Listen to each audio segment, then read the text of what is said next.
राजकिशोरी देवी शिक्षक प्रशिक्षण सेवा संस्थान के यूट्यूब चैनल पे आपका स्वागत करती हूँ। मैं यहाँ तक पढ़ाई थी अब के दिन, आज हम स्टार्ट करेंगे। यहाँ तक हम पढ़ चुके थे, आज हम स्टार्ट करेंगे यहाँ इस टॉपिक से, नए कानून के निम्न बातों का समावेश। इसमें पहला कह रहे हैं कि व्यक्ति को महत्व देना कि उसकी अक्षमता को। कह रहे हैं कि हमको व्यक्ति को महत्व देना है, ना कि उसकी अक्षमता को। अक्षमता को हमें क्या करना है कि इग्नोर करना है। जैसे समावेशी शिक्षा आजकल चलाया जाता है, जिसमें अक्षम बच्चे जो होते हैं सामान्य बच्चों के साथ मिलजुल कर रहते हैं, शिक्षा ग्रहण करते हैं। तो इसमें कह रहा है कि जैसे कहते हैं कि सिस्टम जो है बच्चों के लिए बना है, ना कि बच्चा सिस्टम के लिए। हमें अक्षम बच्चों के प्रति क्या करना है, अपने सिस्टम में बदलाव लाना है, ना कि बच्चों में बदलाव लाना है। इसमें कह रहा है कि दूसरा कह रहा है कि प्रत्येक बड़े बच्चों के लिए व्यवसाय से पहले IEP बनाना। IEP का फुल फॉर्म होता है इंडिविजुअलाइज्ड एजुकेशनल प्रोग्राम, यानी कि जो बड़े बच्चे हैं, जो पढ़ लिख नहीं सकते, जो व्यवसाय के लिए यानी रोजगार के क्षेत्र में जिनको काम करना पड़ता है, उनको IEP प्लान बनाना पड़ता है, प्रोग्राम बनाना पड़ता है। उसके बाद से तीसरा कह रहा है कि अतिरिक्त श्रेणियों ऑटिज्म, ट्राइमेटिक ब्रेन इंजरी को सम्मिलित करना। अतिरिक्त श्रेणी यानी वो जो दिव्यांगता है, उसमें कई प्रकार की दिव्यांगताएं आती हैं, जिसमें इसमें अतिरिक्त श्रेणियों जैसे ऑटिज्म क्या है, स्वाधीनता में क्या होता है कि बच्चा अपने आप में ही खोया रहता है, चीज़ों को बार बार रिपीट करता है, वो खुद में ही गुमसुम रहेगा, किसी की बातों को नहीं समझेगा ना सुनेगा, उसको ऑटिज्म यानी स्वाधीनता बोलते हैं। इसमें चौथा कह रहा है कि अमेरिकन एसोसिएशन डिसेबिलिटी एक्ट 1990 ने अक्षम व्यक्तियों के नागरिक अधिकार संबंधी कानून पर ध्यान केंद्रित किया। इसके अतिरिक्त सभी व्यापक कार्यों में भेदभाव समाप्त करना भी सम्मिलित है, यानी कि हमें विशेष बच्चों और दिव्यांग बच्चों के प्रति मतलब किसी के भी प्रति भेदभाव नहीं करना है, उनको समान शिक्षा देना है, समान प्रकार के जो भी सिस्टम है उसमें लागू करना है। उसके बाद कह रहा है कि उसी समय के आसपास पेरिस में 1975 ईस्वी में सर्वप्रथम पहले पब्लिक स्कूल की स्थापना की गई। कब की गई? 1990 के दशक में। इसके बाद कह रहे हैं जिसमें सांकेतिक भाषा यानी जो साइन लैंग्वेज होता है, जो हम इशारों के माध्यम से अपने हाव भाव के माध्यम से व्यक्ति को बताते हैं, सांकेतिक भाषा का प्रयोग किया गया। और 1917 में लुट्स बेली मेमोरियल अनुसंधान केंद्र की जांच की गई। और 1984 में भारत सरकार ने मंद बुद्धि बच्चों के लिए शिक्षक प्रशिक्षण हेतु शिक्षण सामग्री तथा संसाधन जुटाने के लिए NIMH की स्थापना की। कार्यक्रम की गुणवत्ता का नियंत्रण रखने एवं अन्य संगठनों के नियंत्रण के लिए भारत सरकार ने 1985 ईस्वी में भारतीय पुनर्वास परिषद RCI मतलब रिहैबिलिटेशन काउंसिल ऑफ इंडिया का गठन किया, जो मुंबई में है। कुछ समय पश्चात 1997 में राष्ट्रीय प्रतिदर्श संगठन सर्वेक्षण द्वारा यह स्पष्ट हुआ कि लगभग 1 लाख दिव्यांग गामा क्षमता यानी गामा का क्षमता को होता है जिसको चलने फिरने में कठिनाई होती है के दौर से गुजर रहे हैं। अतः स्पष्ट है कि एमा यानी मेंटल रिटार्डेशन बच्चों की सेवा के क्षेत्र में लगातार वृद्धि हो रही है। आगे हम पढ़ेंगे कहे कि बीमारी, क्षति, अक्षमता और दिव्यांगता की अवधारणा व परिभाषा। अब हम इसमें एक एक समझेंगे कि क्षति क्या है, बीमारी क्या है और दिव्यांगता क्या है। इसमें पहला है क्षति। कह रहे कि जो कोई भी असामान्यता जो शारीरिक व मानसिक स्तर की होती है, क्षति कहलाती है। जैसे मान लीजिए कि हम ये जो क्षति होती है वो जन्म के पहले भी हो सकता है और जन्म के बाद भी हो सकता है। मान लीजिए हम कहीं सफर करने गए और दुर्घटनावश हमारा पैर कट गया या फिर हमें हाथ कट गया या कोई भी या फिर हमारा हाथ जल गया, तो ये क्षति में आता है। इसमें कहा कि क्षति में प्राणी की क्षमता को प्रभावित किए बिना उसकी संरचना एवं कार्य प्रणाली प्रभावित होती है। तो जाहिर सी बात है कि अगर हमें क्षति होगी तो हमें कोई भी काम करने में हम सामान्य बच्चों जैसे हम व्यवहार नहीं कर पाएंगे, हमें उनमें और हमें कुछ ना कुछ अंतर रहेगा। जैसे उदाहरण दिया, इसमें किसी व्यक्ति का शरीर क्षतिग्रस्त होता है तो वह चलने में अक्षम हो जाता है। इस प्रकार शरीर के धीमे धीमे कार्य को शारीरिक क्षति कहा जाता है। आगे हम पढ़ेंगे।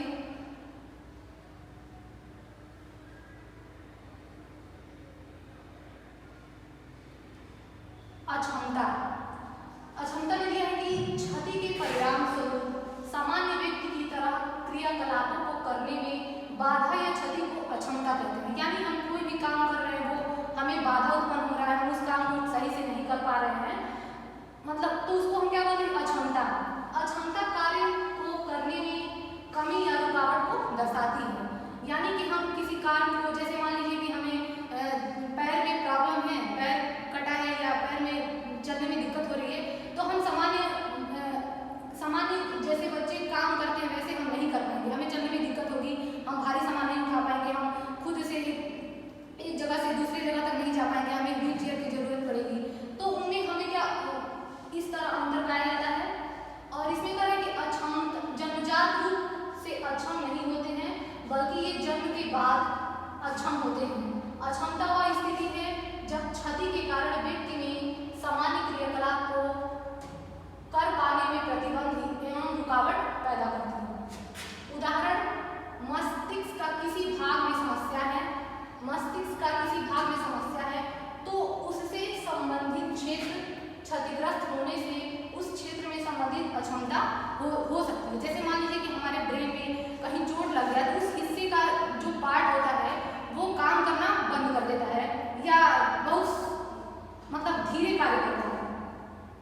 अब हम आएंगे दिव्यांगता। दिव्यांगता क्या होती है? दिव्यांगता को हम पहले विकलांगता के नाम से जानते थे, लेकिन सरकार ने इसका नाम बहुत अच्छा रख दिया है, जिससे दिव्यांगता यानी जो दिव्य अंग वाला है। जैसे मान लीजिए कि हम विकलांग किसी को कहने से मतलब ऐसा होता था कि वो, जैसे मान लीजिए खुद भी कोई विकलांग है, किसी को विकलांग कहे तो खुद ही बुरा लगेगा कि मैं विकलांग हूँ। और दिव्यांग कहने से मतलब एक अच्छा संदेश है, एक अच्छा वाक्य है जो कहने में थोड़ा अच्छा लगता है।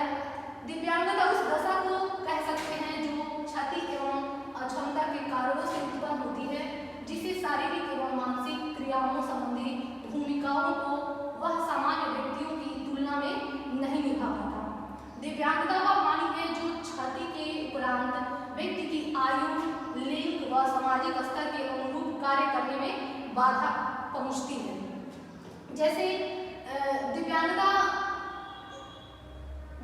में जो व्यक्ति की आयु है, लिंग है यानी उम्र है, जो लिंग है उसमें सामाजिक स्तर के अनुरूप कार्य करने में बाधा पहुंचती है। उदाहरण में जैसे देखेंगे, किसी व्यक्ति का दुर्घटनावश हाथ कट गया, उसका शरीर क्षतिग्रस्त हो गया, हाथ कट जाने के कारण वह अपना कार्य नहीं कर पा रहा है, वह अक्षमता की स्थिति है।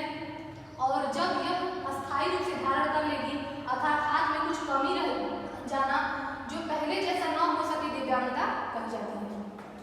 तो आप लोग दिव्यांगता को उम्मीद करते हैं समझ गए होंगे। अब यहाँ से देखते हैं क्षति। जो क्षति होता है बाह्य रूप, मतलब ये क्षति होता है वो हमें दिखाई देता है, जैसे हमारा हाथ कट जाना, हमारे पैर में चोट लगना। जो क्षति होती है वो बाह्य रूप होता है, यानी हमारे शरीर के बाहरी अंगों पे होती है, जिसको हम देख सकते हैं। अक्षमता लक्षणों को पता नहीं चलता। जब अक्षम व्यक्ति होता है तो हम उसको, जैसे ऑटिज्म है, तो ऑटिज्म को ऑटिज्म लगभग सभी के अंदर होता है, कुछ ना कुछ परसेंट, 10%। तो इस तरह क्या होता है कि वो हमें दिखाई नहीं देता है, पता ही नहीं चलता है। अब दिव्यांगताएं जो होती हैं वो समाजीकरण के द्वारा होती हैं। अब यहाँ से आएंगे ICIDH के अनुसार क्षति, यानी कि ICIDH के अनुसार क्षति क्या है इसके बारे में हम पढ़ेंगे। अंगों के स्तर पर मनोवैज्ञानिक, भौतिक व शारीरिक रचना संबंधी कार्य में हानि या असामान्यता को क्षति कहते हैं। अंग स्तर पर होने वाली प्राथमिकता शारीरिक या मानसिक नुकसान क्षति कहलाती है। अक्षमता किसको कहते हैं? एक व्यक्ति के स्तर पर कार्य करने की क्षमता में कमी, जो कि सामान्य तौर पर अविकसित है वो उसको हम क्या बोलते हैं, अक्षमता बोलते हैं। वैसे ही हम दिव्यांगता को समझेंगे। दिव्यांगता व्यक्ति के लिए असुविधा है जो क्षति या अक्षमता के फलस्वरूप उत्पन्न होता है, जिसमें व्यक्ति की सामान्य भूमिका के निर्वाह में रुकावट पैदा करती है। दिव्यांगता सामाजिक निःशक्तता का परिणाम कहा जा सकता है। अब दिव्यांगजन अधिकार अधिनियम 2016 पढ़ेंगे। इससे पहले मैं आप लोगों को बताऊंगी कि दिव्यांगजन अधिकार अधिनियम 1995 जो 2016 के पूर्व की बात है, यानी कि PWD यानी पर्सन विथ डिसेबिलिटी 1995 में 7 प्रकार की दिव्यांगताएं थी, जो अब दिव्यांगजन अधिकार अधिनियम 2016 में 21 प्रकार की डिसेबिलिटी यानी दिव्यांगताएं का वर्णन किया गया है, उनका नाम उसमें वर्णित है। अब यहाँ से देखेंगे कि 27 दिसंबर 2016 को भारत के राष्ट्रपति ने दिव्यांगजन अधिकार पर हस्ताक्षर किए, यानी कब किए, 27 दिसंबर 2016 को, और दिव्यांगता के क्षेत्र में एक नया कानून बना दिया, जिससे निःशक्त जन अधिनियम 1995 को निरस्त कर उसका स्थान इस नए कानून ने ले लिया। ठीक है, देखिए इसमें वर्णन किया गया है कि PWD यानी पर्सन विथ डिसेबिलिटी 1995 को के स्थान पे कौन सा नियम आ गया, ये दिव्यांगजन अधिकार अधिनियम 2016, यानी कि दिव्यांगजन अधिकार अधिनियम 1995 की जगह दिव्यांगजन अधिकार अधिनियम 2016 लागू हुआ और उसको निरस्त कर दिया गया। अब इसमें संयुक्त राष्ट्र महासभा ने 13 दिसंबर 2006 को दिव्यांगजनों के अधिकारों पर उसके अभिसमय को अंगीकृत किया था, जिस पर भारत ने भी हस्ताक्षर किए थे। इसलिए उनके बिंदुओं पर ध्यान में रखकर के इस नए कानून को UNCRPD के आधार पर बनाया गया। ठीक है, आगे कानून की विशेषताएं, यानी कानून की क्या क्या विशेषताएं हैं। दिव्यांगता की परिभाषा में बदलाव, तो जो पहली दिव्यांगताएं की परिभाषा थी उसमें कुछ बदलाव किया गया, और इसमें हम देखेंगे कि क्या बदलाव किया गया। पहले इसमें दे रहा है कि दिव्यांगजन अधिकार अधिनियम 2016 में दिव्यांगता की परिभाषा में बदलाव लाते हुए इसे और भी व्यापक बनाया गया है, यानी कि और भी क्या व्यापक मतलब होता है ब्रॉड, यानी बहुत ही व्यापक उसका क्षेत्र बनाया गया है। दूसरा इसमें कि दरअसल इस अधिनियम में दिव्यांगता को एक विकसित और गतिशील अवधारणा के आधार पर परिभाषित किया गया है, और अपंगता के मौजूदा प्रकारों को 7 से बढ़कर 21 कर दिया गया है। मैंने आप लोगों को बताया कि दिव्यांगजन अधिकार अधिनियम 1995 में 7 प्रकार की डिसेबिलिटी थी, यानी 7 प्रकार की दिव्यांगताएं थी, जो 2016 यानी दिव्यांगजन अधिकार अधिनियम 2016 में 7 से बढ़कर क्या हो गया, 21 हो गया। ठीक है, साथ ही केंद्र सरकार को इन प्रकारों में वृद्धि की शक्ति भी दी गई है, यानी कि केंद्र सरकार चाहे तो इसमें बदलाव कर सकता है। ठीक है, आरक्षित प्रतिशत में वृद्धि, यानी कि जो दिव्यांग बच्चे हैं उनको कितना % हम आरक्षण देते हैं, उसके बारे में देखिए यहाँ पढ़ेंगे हम। पहला इसमें दिया है कि गौरतलब है कि शिक्षा और सरकारी नौकरियों में दिव्यांग व्यक्तियों को अब तक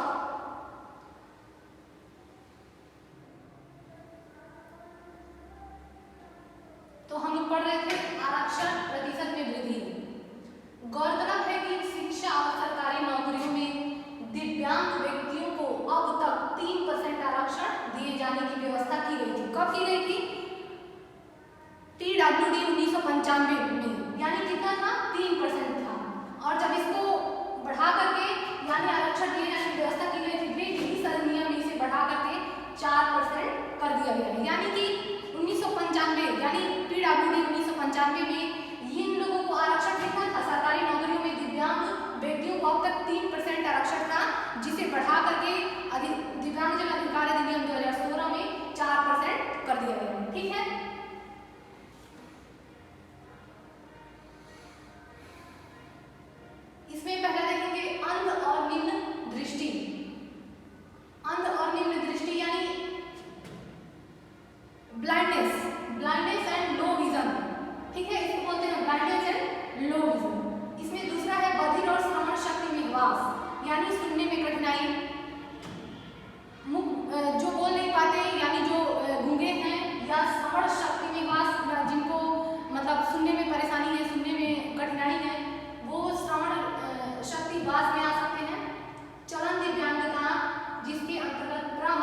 घात यानी जिसको सीपी कहते हैं, सेरेब्रल पॉलिसी, रोग मुक्त कुष्ठ बौनापन, कुष्ठ एक रोग है जिसको लेप्रोसी कहते हैं, और बौनापन तेजाब आक्रमण के पीड़ित और पेशीय कुपोषण भी है।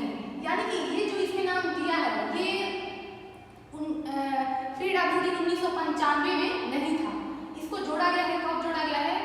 पीडब्ल्यूडी आरपीडब्ल्यूडी 2016 में जोड़ा गया है। ठीक है, इसमें स्वपरायणता, बौद्धिक दिव्यांगता, वशिष्ठ अधिगम दिव्यांगता और मानसिक रुग्णता, ठीक है, 1%। इसमें दे रहा है कि प्रत्येक दिव्यांगता के लिए पहचान किए गए खंड क से खंड घ, यानी कि खंड ये क से लेकर के और खंड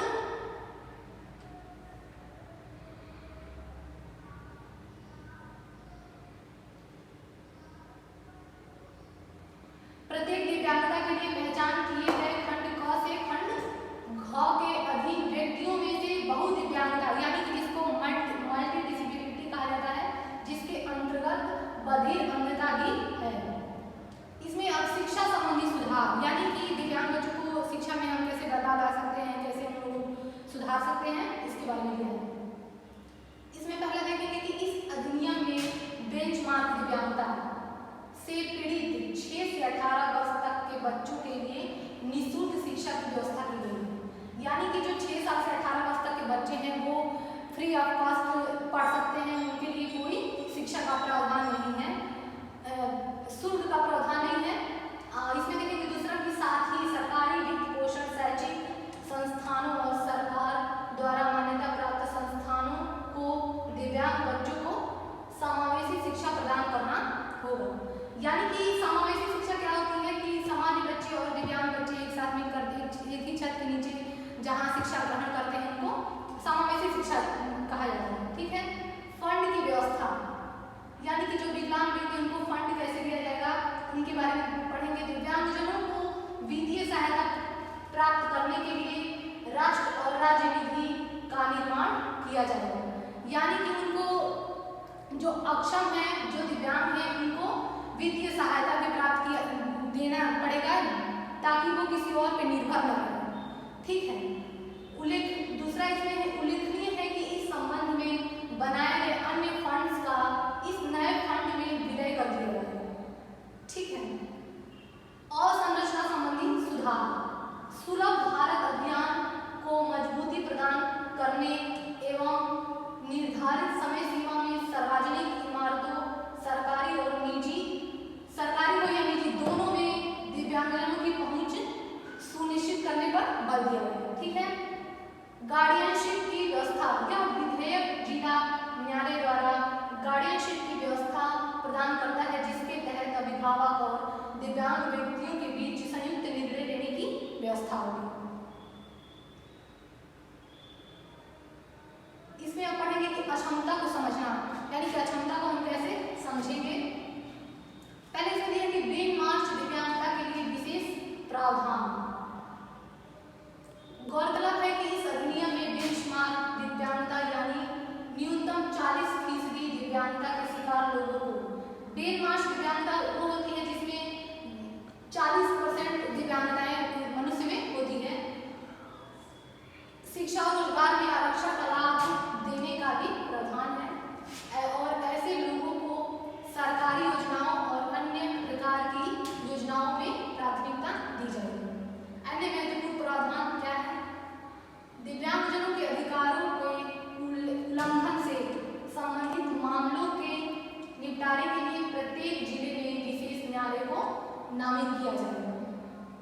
दूसरा है कि नया अधिनियम इस संबंध में भारत में बनने वाले कानूनों को दिव्यांग व्यक्तियों पर संयुक्त राष्ट्र सम्मेलन UNCRPD के उद्देश्यों के सापेक्ष खड़ा करेगा। ठीक है, और तीसरा है कि भारत UNCRPD का एक हस्ताक्षरकर्ता देश है और यह अधिनियम UNCRPD के संदर्भ में भारत के दायित्वों को पूरा करेगा।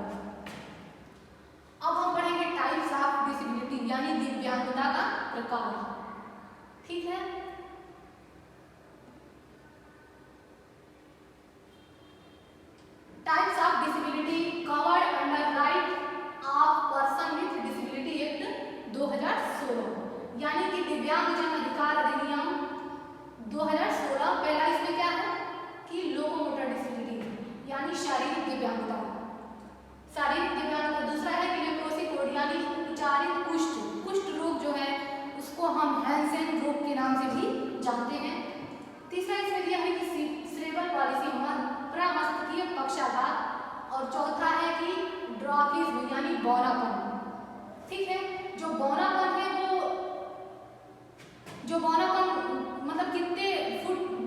बौनापन की श्रेणी में आ सकता है। तो 4 फीट 10 इंच से जो कम होते हैं व्यक्ति, लंबाई जिनकी कम होती है, वो इस बौनापन की श्रेणी में आते हैं।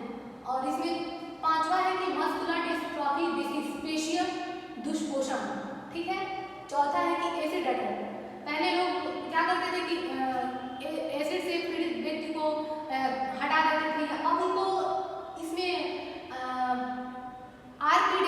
आरपीडब्ल्यूडी के 2016 में इसको एक विकलांगता के रूप में रखा गया है। और 7वां है कि ब्लाइंडनेस यानी दृष्टिहीनता, जिनको दिखाई नहीं देता है, और लो विजन यानी जिनको कम दिखाई देता है, ठीक है। और इसमें 9वां है कि hearing impairment, deaf and hard of hearing, श्रवण बाधित। और 10वां है कि ऊंचा सुनने वाला व्यक्ति, ठीक है।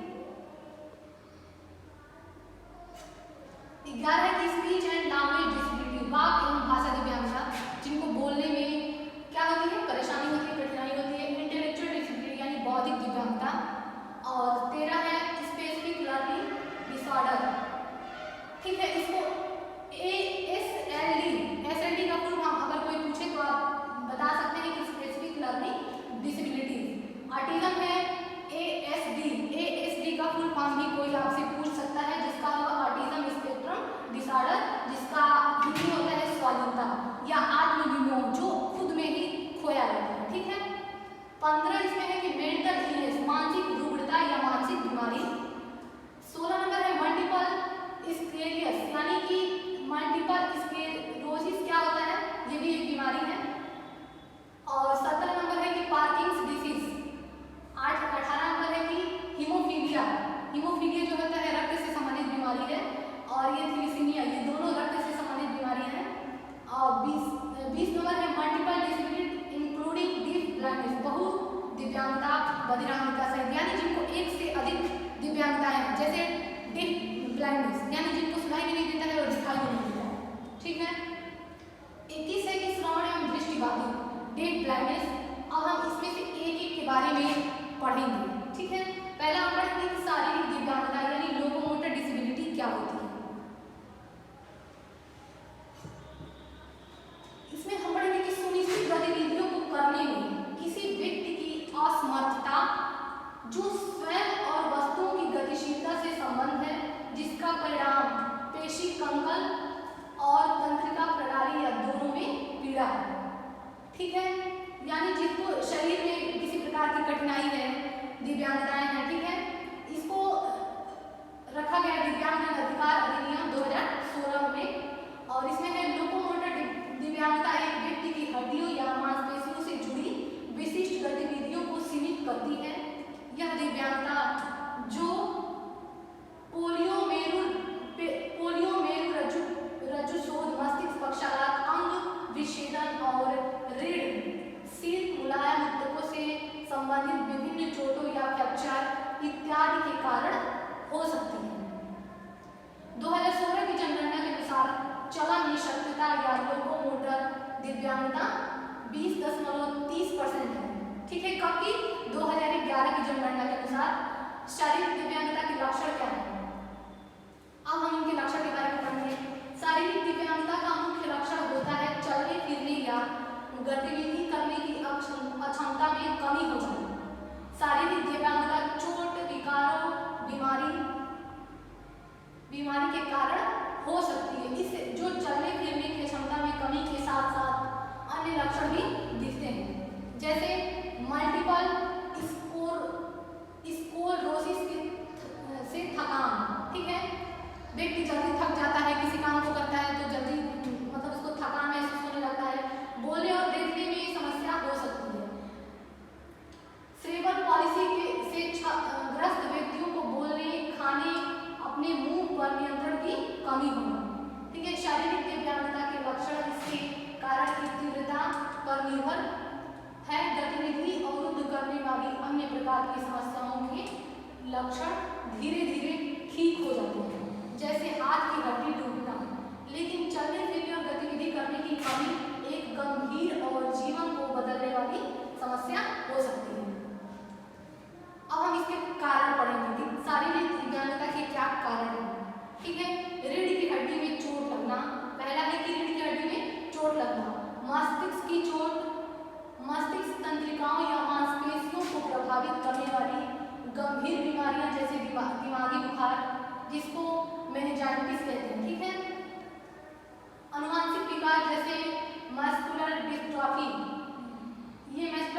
ट्रॉफी है वो हम RPWD 2016 में ये भी एक दिव्यांगता के रूप में है। समय के साथ मांसपेशियां कमजोर होने की समस्या रहती है। जन्मजात समस्याएं जैसे स्पाइना फिडा, स्पिन बाइफिडा, शिशु की रीढ़ की हड्डी का ठीक से विकास न हो पाना। दूसरा है कि गठिया और अन्य मांसपेशियों व हड्डियों से संबंधित समस्याएं। यह समस्याएं शारीरिक दिव्यांगताओं का मुख्य कारण हो सकती है। यह शारीरिक दिव्यांगताओं के सारे मामलों की तीसरी सबसे बड़ी वजह है। संभवतः गठिया इसका सबसे बड़ा कारण है। अन्य मांसपेशियों और हड्डियों की समस्याएं, पीठ की समस्या, हड्डियों का ठीक न होना और खुलने की समस्याएं भी शारीरिक दिव्यांगता में आता है। ठीक है, इसमें है कि शुगर के कारण होने वाली दिव्यांगता के मामले बढ़ रहे हैं। अगर मोटापे सहित अन्य गंभीर स्वास्थ्य समस्याओं का कारण बनता है। उसके बाद हम अगला देखेंगे कि हृदय रोग और स्ट्रोक लोगों को कई सालों या दशकों तक हृदय रोग रह सकता है जो उनकी शारीरिक अक्षमता को प्रभावित करता है। स्ट्रोक से भी शारीरिक दिव्यांगता हो सकती है। एक्सीडेंट, दुर्घटनाएं भी शारीरिक दिव्यांगता का एक सामान्य कारण है। कुष्ठ रोग मुक्त व्यक्ति, यानी कि जो कुष्ठ रोग से कैसे हम निजात पा सकते हैं उसके बारे में पढ़ेंगे। कुष्ठ रोग मुक्त व्यक्ति से ऐसे व्यक्ति अभिप्रेरित हैं जो कुष्ठ रोग से रोग मुक्त हो गया है किंतु निम्नलिखित से पीड़ित है। यानी कि जो कुष्ठ रोग है उससे तो मुक्ति मिल गई है लेकिन कोई अन्य बीमारी से क्या है वो पीड़ित है। जैसे हाथ या पैरों में सुग्राहीकरण, श्वास के साथ साथ आंख या पलक में सुग्राहीकरण का ह्रास और आंशिक घात, किंतु व्यक्ति विरूपता नहीं है। दूसरा है कि व्यक्ति विरूपता और आंशिक घात, किंतु आंशिक मतलब बहुत ही कम, थोड़े मात्रा में, किंतु उसके हाथों और पैरों में पर्याप्त गतिशीलता है जिससे वह सामान्य व्यवसायिक क्रियाकलापों में लगे रहने के लिए सक्षम है। अत्यंत शारीरिक विरूपता के साथ साथ वृद्ध जो उसे कोई लाभप्रद व्यवसाय करने से निवारित करती है और कुष्ठ रोग मुक्त व्यक्ति पद का तदनुसार अर्थ लगाया जाएगा। दिव्यांगजन अधिकार अधिनियम 2016। अब यहाँ से हम कल पढ़ेंगे। धन्यवाद। उम्मीद करते हैं आपको ये टॉपिक समझ में आया होगा। अगर समझ में आया होगा, पसंद आया होगा तो हमारे चैनल को लाइक एंड सब्सक्राइब कीजिएगा। धन्यवाद।